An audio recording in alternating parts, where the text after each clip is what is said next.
2 cuerpos fueron encontrados congelados en la nieve, pero no murieron dormidos, murieron huyendo.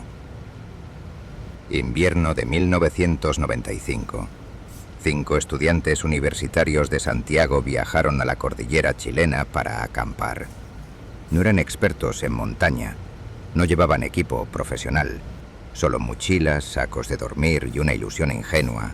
Vivir una experiencia distinta, aislada del mundo. Querían probarse, sentir que podían enfrentarse al frío y al silencio absoluto de la nieve. Pero la cordillera no es un lugar para juegos. Allí el viento corta la piel como cuchillas. Las noches borran el calor del cuerpo en cuestión de minutos. Y un error, por pequeño que sea, puede costar la vida. Sin embargo, lo que ocurrió aquella semana no puede explicarse solo con hipotermia. 3 de los estudiantes regresaron días después. Estaban exhaustos, con los labios partidos, la piel agrietada y una mirada que no se corresponde con simples víctimas de una tormenta. Apenas podían articular palabras. Dijeron que sus 2 amigos se habían quedado atrás, que la ventisca los separó, que intentaron volver por otro sendero, nada más, ni un detalle claro, ni una explicación convincente. Semanas más tarde, cuando la nieve cedió, los cuerpos de los desaparecidos fueron encontrados. No estaban cerca de campamento, estaban lejos, demasiado lejos. Uno de ellos tenía las manos cubiertas de sangre, como si hubiera intentado cavar en la tierra helada con sus propias uñas. El otro presentaba marcas extrañas en la piel, arañazos superficiales, repetidos, que parecían hechos en plena huida. El informe oficial cerró el caso con rapidez. Accidente. La montaña, dijeron, es implacable.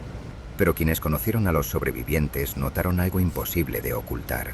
Cada vez que alguien mencionaba la última noche, ellos callaban, bajaban la mirada y sus ojos se oscurecían. Porque lo verdaderamente inquietante no fue lo que apareció bajo la nieve, fue lo que trajeron de vuelta los 3 que sobrevivieron. El grupo partió desde Santiago a mediados de julio.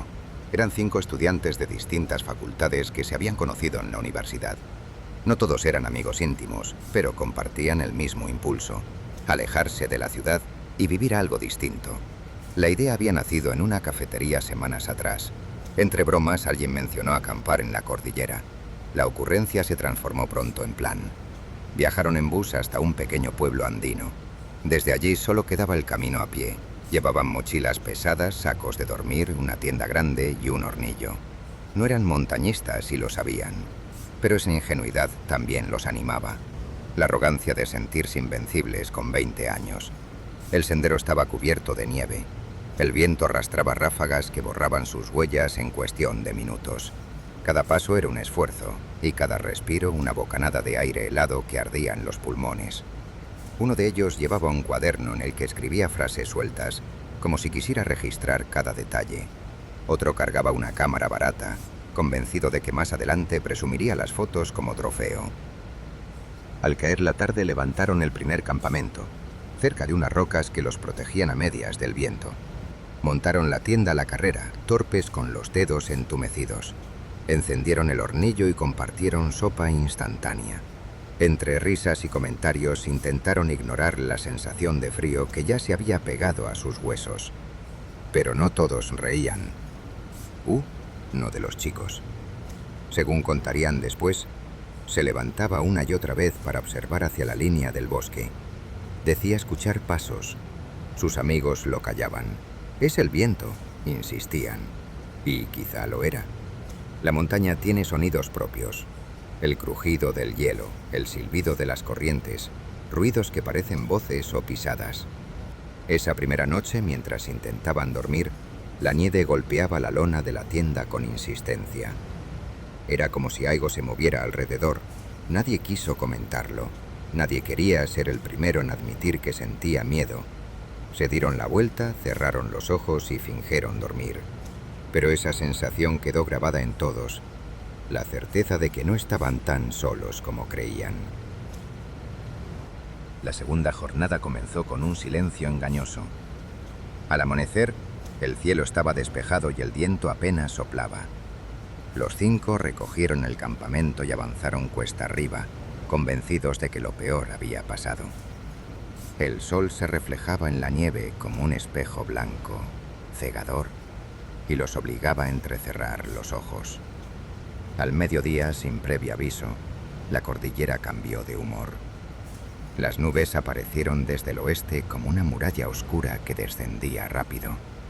En cuestión de minutos, el aire se volvió pesado y la temperatura cayó en picada. La tormenta se desató con violencia. El viento aullaba como un animal, levantando cortinas de nieve que borraban el sendero. El grupo intentó mantener la calma, pero pronto quedó claro que habían perdido la referencia del camino. La brújula parecía inútil entre tanta confusión. Uno de ellos aseguraba que debían descender, otro que era mejor resistir en el mismo lugar. Las discusiones se mezclaban con los gritos del viento. Finalmente, levantaron un campamento improvisado, cavaron un hueco en la nieve y montaron las tiendas como pudieron. El frío los golpeaba incluso dentro de los sacos de dormir. Apenas podían moverse sin sentir que sus músculos se volvían de piedra. El hornillo no encendía. Las manos temblaban demasiado. Esa noche, el miedo comenzó a filtrarse en las conversaciones. No era solo el temor a morir congelados, era otra cosa. Uno de los chicos volvió a decir que había escuchado pasos. Otro confesó que mientras montaba la tienda, creyó ver siluetas a través de la ventisca. Nadie quiso creerlo, pero todos lo recordaron. Afuera los aullidos del viento eran indistinguibles de voces lejanas. El cuaderno encontrado después contenía una frase escrita esa misma noche. No estamos solos en la nieve. La tormenta no cedió al amanecer. Al contrario, parecía haberse instalado sobre ellos. El viento sacudía las lonas como si quisiera arrancarlas del suelo. El frío había dejado de ser una incomodidad para transformarse en dolor físico. Cada inhalación era un ardor en los pulmones, cada movimiento un recordatorio de que sus cuerpos se estaban debilitando. El encierro en las tiendas empezó a hacer estragos. Al principio, hablaban para tranquilizarse, contaban historias, trataban de bromear, pero pronto el tono cambió. El cansancio y el hambre abrieron espacio a la irritación. Uno de ellos insistía en que debían moverse cuesta abajo, aunque fuera a ciegas. Otro se negaba. Con este viento no llegaremos a ninguna parte. Nos vamos a matar. Las voces se alzaban temblorosas no solo de frío, sino de miedo. Esa discusión se repitió una y otra vez durante horas. La tensión crecía como si la tormenta también rugiera dentro de ellos. Cada uno empezó a sentir que el otro era un obstáculo. Ya no eran un grupo unido, sino 5 personas atrapadas, defendiendo sus propias ideas para sobrevivir. Esa noche lo peor ocurrió. Uno de los chicos aseguró haber visto una sombra al otro lado de la lona. Dijo que alguien estaba de pie, inmóvil, observándolos. Tomó la linterna, encendió la luz y apuntó hacia afuera. No había nada, solo nieve que caía en espirales, pero su reacción sembró la duda. ¿Y si realmente había algo? ¿Y si no estaban solos? El silencio posterior fue insoportable. Nadie durmió. Afuera el viento parecía arrastrar murmullos que se colaban por las costuras de la tienda. Dentro los estudiantes se miraban unos a otros con recelo, como si alguno guardara un secreto. En el cuaderno apareció otra frase, escrita con letra temblorosa. Hay alguien esperándonos en la tormenta. La tercera noche marcó un quiebre. El viento rugía con la misma furia, pero dentro de la tienda había algo peor. Un silencio tenso que pesaba más que la tormenta. Nadie hablaba. Cada uno estaba hundido en sus pensamientos, temiendo que el siguiente minuto fuera peor que el anterior. De repente un ruido metálico interrumpió la quietud. Algo había golpeado contra una de las estacas de la tienda. La lona se estremeció como si alguien la hubiera empujado desde fuera. Uno de los chicos, aterrado, tomó la linterna y la apuntó hacia la salida. Nadie se atrevía a moverse. Nadie quería ser el primero en mirar. Cuando finalmente se abrió la cremallera, la ventisca entró como una ráfaga. La luz recorrió un espacio vacío cubierto de nieve que giraba en espirales. No había figuras, no había huellas, solo oscuridad. Y sin embargo, todos jurarían después que habían sentido algo observándolos. En ese momento la tensión se volvió insoportable. 2 de ellos decidieron que no podían permanecer allí más tiempo. Tomaron sus mochilas a medias, sin orden ni cuidado, y salieron corriendo en medio de la tormenta. Los otros intentaron detenerlos, pero el ruido del viento se tragó las palabras. Apenas pudieron ver cómo sus siluetas se perdían entre la ventisca. La huida no fue una decisión lógica, fue puro instinto. Era escapar aunque no hubiera un destino claro. Era moverse, aunque no hubiera dirección. El miedo los había fragmentado. El grupo ya no existía. Ahora eran individuos dispersos, cada uno enfrentado a su propia paranoia. Dentro de la tienda quedaron 3, temblando en silencio. Sabían que algo se había roto para siempre. Afuera, la tormenta devoraba a los que corrían, y en medio de ese ruido ensordecedor, uno de los que se quedó creyó escuchar un susurro nítido muy cerca de la lona. Todavía no es suficiente. El cielo amaneció despejado, pero la calma era engañosa. Lo que quedaba de grupo estaba destrozado.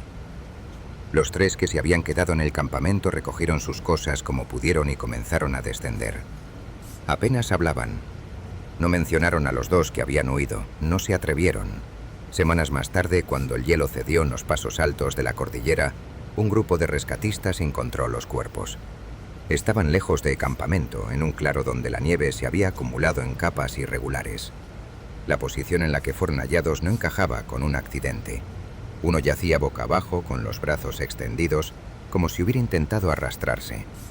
El otro estaba sentado contra una roca, la cabeza ladeada, los ojos aún abiertos bajo una fina capa de escarcha. El detalle que más desconcertó a los rescatistas fueron las manos. Uno de los chicos las tenía cubiertas de sangre. Había intentado escarbar en la nieve, como si buscara abrir un túnel o defenderse de algo enterrado allí. El otro mostraba en los brazos decenas de arañazos superficiales, marcas repetidas que no parecían provocadas por ramas o piedras. Eran rasguños hechos en plena huida, en un frenesí desesperado. El informe oficial habló de desorientación, de hipotermia que provoca delirios, de una paranoia compartida que llevó a los jóvenes a perder el control. Sin embargo, en las notas del rescatista que primero encontró los cuerpos apareció una observación inquietante. Los ojos no parecían los de alguien que murió congelado. Parecían los de alguien que dio algo. Esa frase nunca entró en el informe final. Se quedó en un cuaderno personal escondido entre páginas manchadas por la humedad. Los 3 supervivientes nunca volvieron a hablar del tema, ni con la prensa, ni con las familias. Pero quienes los conocieron después juraron que había algo extraño en su mirada, como si la cordillera se hubiera quedado atrapada dentro de ellos. El caso quedó archivado con rapidez.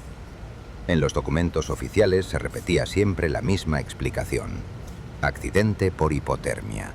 Se habló de desorientación, de fatiga extrema, de la locura blanca que provoca alucinaciones en la nieve. Una conclusión sencilla, limpia, sin margen para dudas. Pero entre los que participaron en la búsqueda circulaban otros relatos. Un rescatista aseguró que al revisar el campamento notó algo extraño. Las mochilas estaban abiertas, pero no revueltas. Era como si los chicos hubieran tomado lo esencial a toda prisa, sin pensar, dejando atrás lo que podía haberlos salvado. Otro comentó que los arañazos en la piel no se parecían a heridas propias de ramas o rocas. Eran demasiado uniformes, demasiado insistentes. Los 3 sobrevivientes volvieron a Santiago y guardaron silencio. Ni siquiera con las familias se atrevieron a dar detalles. La universidad intentó entrevistarlos, pero ellos se negaron una y otra vez. No queremos hablar de eso, repetían, y nunca lo hicieron.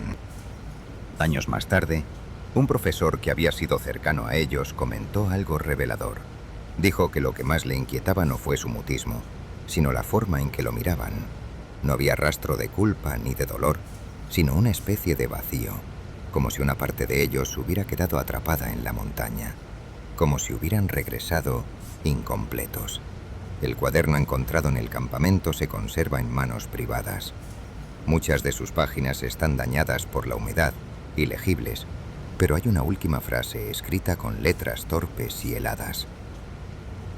No corríamos de la tormenta, corríamos de lo que venía detrás. Esa línea nunca llegó a los informes, nunca se presentó a las familias y nunca se hizo pública, hasta hoy.